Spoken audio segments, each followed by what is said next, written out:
கேளம்பாக்கம் அடுத்த தையூரில் மகளின் காதலனை தந்தையே கூலிப்படையை ஏவி கொலை செய்த கொடூரம் நடந்துள்ளது.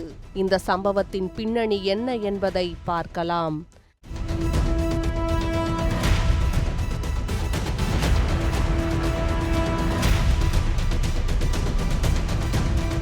சென்னை கேளம்பாக்கம் அடுத்த தையூர் சின்னம்மா நகரை சேர்ந்த இளைஞர் பிரவீன்குமார் டிப்ளமோ படித்துவிட்டு எலக்ட்ரீஷியனாக பணி செய்து வந்துள்ளார்.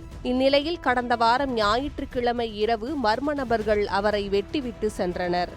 இதில் பலத்த வெட்டுக்காயமடைந்த அவருக்கு கேளம்பாக்கத்தில் உள்ள தனியார் மருத்துவமனையில் சிகிச்சை அளிக்கப்பட்ட நிலையில் பின்னர் சென்னை ராஜீவ்காந்தி அரசு மருத்துவமனையில் தீவிர சிகிச்சை பிரிவில் அனுமதிக்கப்பட்டார். இது சம்பந்தமாக கேளம்பாக்கம் போலீசில் பிரவீன்குமார் தாய் பார்வதி கொடுத்த புகாரில் வழக்கு பதிவு செய்து போலீசார் விசாரித்து வந்தனர். இந்நிலையில் பிரவீன்குமார் சிகிச்சை பலனின்றி உயிரிழந்தார். இதனால் கேளம்பாக்கம் போலீசார் வழக்கை கொலை வழக்காக மாற்றி பிரேத பரிசோதனை செய்து உறவினர்களிடம் பிரவீன்குமார் உடலை ஒப்படைத்தனர். வாகனத்தில் உடலை வீட்டிற்கு கொண்டு வரும் வழியில் கேளம்பாக்கம் தையூர் பைபாஸ் சாலையில் ரவுண்டானா பகுதியில் உறவினர்கள் நண்பர்கள் வாகனத்தை நிறுத்தி பிரவீன்குமார் ஆணவ கொலை செய்யப்பட்டுள்ளார். அவர் அதே தையூரை சேர்ந்த கல்லூரி மாணவி ஒருவரை காதலித்த நிலையில் அவரின் தந்தை தாவேக நிர்வாகி ஏழுமலை, அவரது மகன் கௌதம் ஆகியோர் கூலிப்படையை ஏவி கொலை செய்ததாக மறியலில் ஈடுபட்டனர். அவர்களை கைது செய்ய வேண்டும் எனவும் வலியுறுத்தினர்.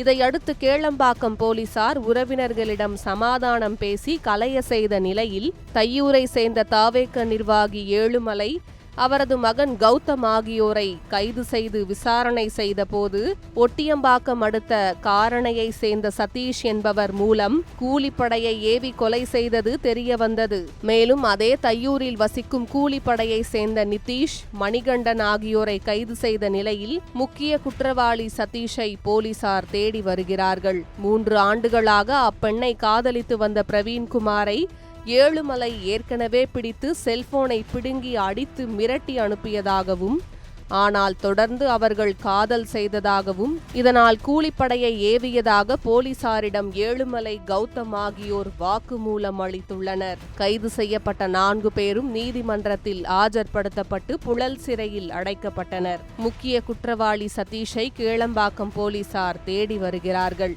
சென்னையில் நடந்த இந்த கொலை சம்பவம் பெரும் அதிர்ச்சியை ஏற்படுத்தியுள்ளது.